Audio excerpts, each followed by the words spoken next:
Antares estaba en un edificio casi destruido, observando todo con una calma demasiado incómoda, porque desde entonces Jin-Woo había permanecido en silencio y el monarca colorado no podía evitar preguntarse qué estaba tratando de hacer. Siendo honestos, enfrentarse de frente a un ejército de 10 millones no era valentía, era básicamente irse con mamá Coco antes de tiempo.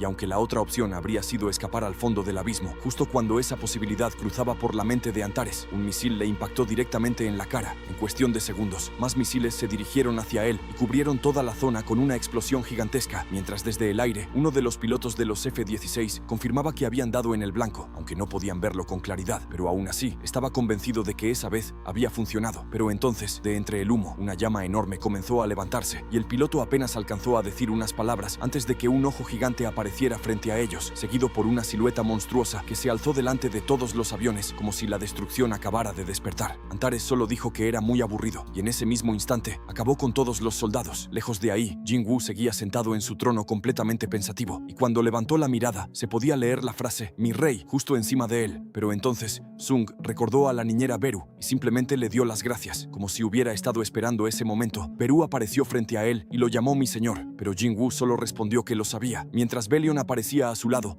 para advertirle que era demasiado peligroso, y casi al mismo tiempo, Ygritte surgía a su izquierda, diciendo que pensaba lo mismo. Jin-Woo sabía que todos estaban preocupados por su seguridad, pero también entendía algo más importante, porque había momentos en los que no podía dejar que el peligro le impidiera hacer lo que tenía que hacer. Entonces recordó a Ashborn, el antiguo monarca de las sombras, quien había dicho que le gustaba esa parte de Jin-Woo, esa parte que no se detenía, aunque todo pareciera estar en su contra, y al pensar en eso, se preguntó qué habría hecho Ashborn si estuviera en la misma situación. La respuesta llegó sola, porque si fuera él, tampoco habría dejado que nada le impidiera hacer lo necesario. Belion lo miró en silencio, y lo entendió de inmediato, porque Ashborn y Jin-Woo se parecían más de lo que parecía, y en ese momento Belion, Beru e Ygritte golpearon el suelo con el puño y juraron que estarían a su lado hasta el final. Jin-Woo se levantó de su trono y comenzó a caminar junto a ellos, pero mientras avanzaban, Sung miró su celular, así que Belion notó el gesto y le preguntó si no debería llamar a su familia. Pero Jin-Woo se negó, porque si escuchaba las voces de su familia en ese momento, tal vez ya no podría continuar. Y mientras apretaba su celular, llegaron a su mente los recuerdos de su madre y de Gina, como si esa llamada pudiera romper toda la fuerza que había estado sosteniendo hasta ahora. Así que sin decir nada más, terminó destruyendo el celular y siguió adelante. En el campo de batalla todo era un caos. Los dragones perseguían aviones por el cielo y destruían lo poco que aún quedaba en pie, mientras los soldados intentaban aguantar como podían contra un ejército que los superaba por completo, hasta que uno de ellos vio aparecer una bestia enorme frente a él,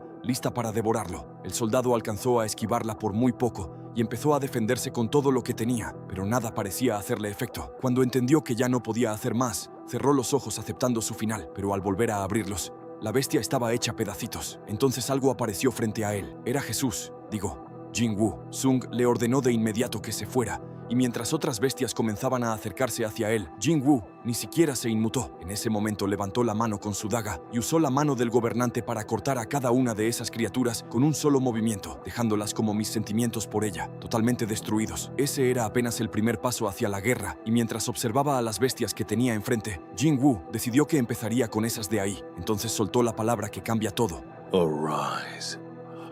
Y justo detrás de él, apareció el barrio de las sombras, entrando al campo de batalla de la forma más épica posible. Antares decía que el monarca del Mewing había aparecido en el lado este, y Yogurmund preguntó si debían reunir todas sus fuerzas para atacarlo de una vez, pero el monarca de Fierro respondió que no podía sentir el ejército de sombras dentro de la sombra de Jin-Woo, y eso solo podía significar una cosa: él estaba actuando mientras mantenía a sus tropas separadas. Antares empezó a preguntarse si Papito Jin-Woo planeaba derrotar a todas las tropas de aquella zona para agregarlas a su ejército, porque todo parecía indicar que quería evitar una pelea directa y ganar tiempo. Pero mientras más analizaba sus movimientos, más se preguntaba qué estaba planeando realmente el monarca del Mewing. En las noticias informaban que habían perdido contacto con los cazadores enviados a detener a los monstruos, y que el ejército de Estados Unidos se había movilizado para evacuar a los civiles y ganar tiempo, mientras Jin-Chul miraba la televisión con una expresión cada vez más pesada. La tragedia estaba ocurriendo en todo el mundo, y los poderosos cazadores de Estados Unidos, que habían reunido la mayor parte de sus fuerzas en Canadá para luchar, se estaban desmoronando frente a aquellas criaturas como si nada pudiera detenerlas. En ese momento, Jin-Chul entendía que lo único que podía hacer era esperar un milagro, pero incluso él se preguntaba qué clase de milagro podría detener a esas cosas. Así que en silencio, solo pedía que no los abandonara. Miles de guerreros nuevos se habían añadido al barrio de las sombras, y como un enorme tsunami que lo consumía todo, las sombras devoraban constantemente el campo de batalla mientras los monstruos caían hechos pedazos. El responsable era Sung, que estaba haciendo papilla a esas criaturas con las dagas de Kamish, y aunque monstruos gigantes seguían apareciendo uno tras otro, él acababa con cada uno sin mostrar la menor dificultad. Detrás de él, el barrio de las sombras también arrasaba con más gigantes, pero justo en ese momento, Sung miró hacia el cielo y vio que una enorme cantidad de dragones se acercaba directamente hacia él. El ejército de la destrucción había comenzado a moverse, pero Sung todavía no podía sentir al monarca colorado, así que entendió que Antares aún no tenía intención de aparecer personalmente. Aún así, no había razón para decepcionarse, porque todavía quedaba mucho tiempo, y si Antares dudaba en moverse, Sung simplemente le daría una razón para hacerlo. Entonces dijo la palabra con más aura. Arise.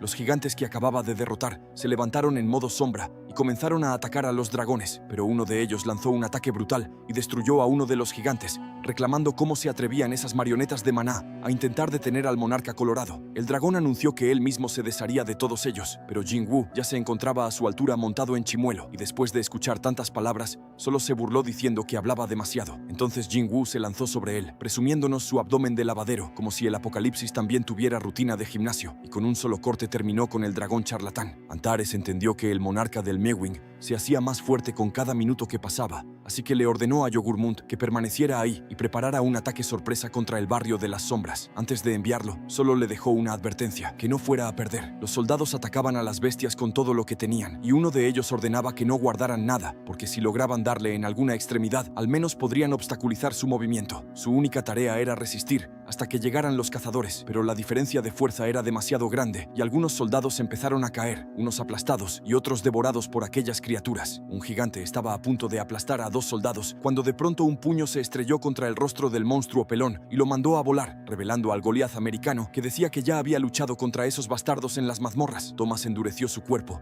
y se preparó para la batalla mientras observaba al ejército enemigo, dejando claro que tenían muchos monstruos, pero no parecían demasiado fuertes. Sin embargo, su expresión cambió un poco cuando notó que alguien se acercaba entre las criaturas, y una voz le dijo que él era aquel humano que había visto en ese entonces. El monarca de fierro apareció en medio de los monstruos y lo reconoció como el subordinado debilucho del gobernante, que se enfrentó al monarca Terian justo antes de morir. Después se presentó como el rey de los monstruos humanoides, el monarca del cuerpo de fierro, y le advirtió al Goliath que podía desvivirlo antes de que siquiera parpadeara, preguntándole si aún así estaba dispuesto a detenerlo. Thomas lo miró de frente y respondió que no lo sabía, pero de todos modos odiaba los desafíos, y en su sombra se veía que algo se venía, y no era el Sevener. Una voz salió desde la oscuridad, diciendo que hacía mucho tiempo que no se veían, y Belion apareció al lado de Thomas mientras llamaba al enemigo rey de los monstruos humanoides. El monarca de fierro no entendía cómo el ejército de las sombras podía estar ahí, hasta que se dio cuenta de que habían estado escondidos en la sombra de ese humano todo ese tiempo. Tarnak entendió inmediatamente que los habían emboscado y quiso avisarle a Antares, pero no podía contactarlo porque en otro lugar, Elon Tusk estaba sobre un edificio generando un hechizo de interferencia. El monarca de fierro empezó a comprender que aquella no era una táctica del ejército de las sombras ni del propio monarca del Mewing, porque esa tampoco era la forma en que las sombras solían enfrentarse a sus enemigos para condenarlos a una caída segura. Aquello era diferente. Tarnak se enfureció al entenderlo y gritó que ese era el camino de los humanos, asegurando que alguien así no tenía derecho a ser monarca. Entonces Beru apareció con más de 10.000 de aura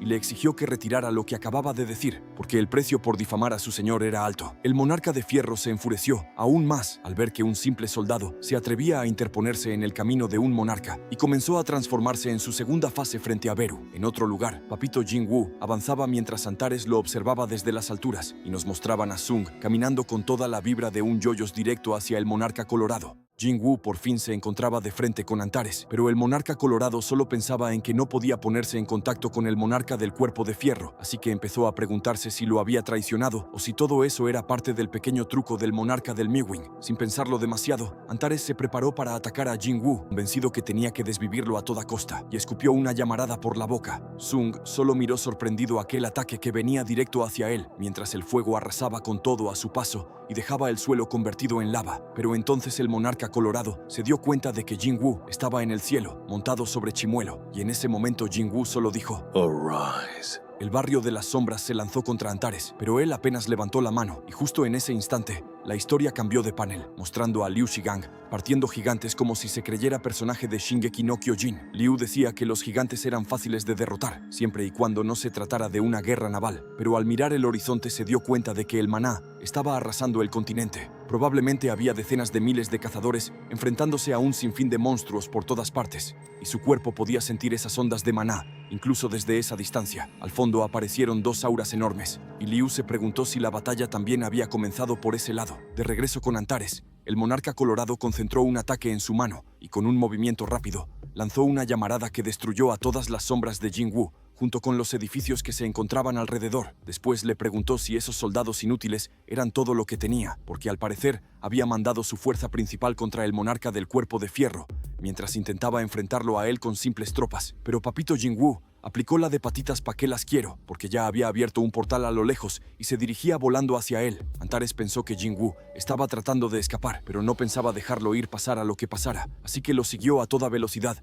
y también logró atravesar el portal. Sin embargo, apenas cruzó, se dio cuenta de que Ygritte, Iron, Tank y un poco más del barrio ya lo estaban esperando. Entonces Antares entendió que Jinwoo ya había absorbido las tropas del monarca del cuerpo de fierro, pero todavía faltaba algo peor, porque al voltear hacia un lado, vio a la niñera y a Belion a punto de terminar de desvivir al monarca de fierro. Ahí Antares comprendió toda la jugada. Jinwoo primero había mandado a su fuerza principal para derrotar al monarca del cuerpo de fierro, y después planeaba encargarse de él cuando lo persiguiera por su cuenta, y aunque le ardiera admitirlo, no era una mala estrategia del monarca del Mewing. Antares repetía que no era una mala estrategia, mientras se veía al yogur, observándolo todo desde las alturas y empezando a manifestar varios portales. Entonces el monarca colorado dijo que Jinwoo podría haber pensado que él sería el único persiguiéndolo, pero que se había equivocado. Al mismo tiempo, se veían todos esos portales apareciendo frente al barrio de las sombras. Antares continuó diciendo que aquellos eran los portales que el monarca yogur había preparado, y que, al usarlos, podía invocar tantas tropas como fuera posible. Para él, el plan de Jinwoo había fracasado miserablemente. Ese error le costaría la vida, y la pelea ya estaba decidida, porque según él, Jinwoo había perdido. Pero Jinwoo lo miraba con unos ojitos de confianza excesiva, y sin pensarlo dos veces,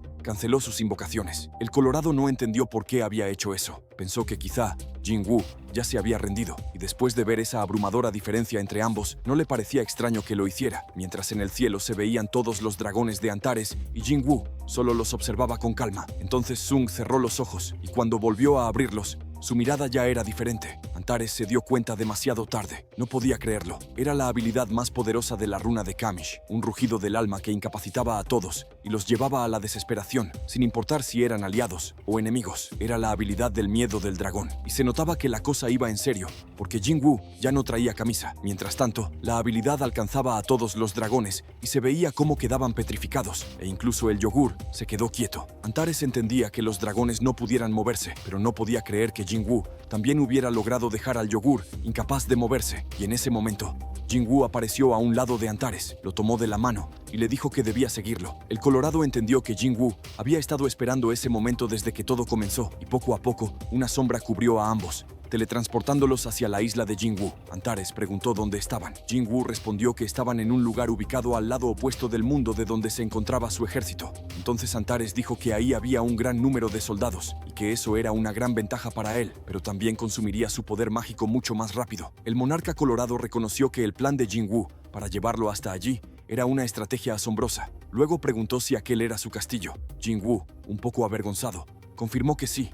El colorado comentó que, considerando que pertenecía al monarca del Mewing, no era tan impresionante. Aún así, Jinwoo, mientras manifestaba una daga y ya bien descamisado, dijo que había pensado que aquel castillo sería perfecto para conmemorar la muerte del monarca colorado. Entonces Antares entendió que esa pelea se trataría de si podía resistir hasta que sus tropas lo encontraran, mientras el panel final los mostraba a ambos listos para darse en toda la mamacita, con Antares en su forma final y Papito Jinwoo acompañado por el barrio de las sombras. Si te gustó este contenido, deja tu like y pásaselo a tu compa de confianza.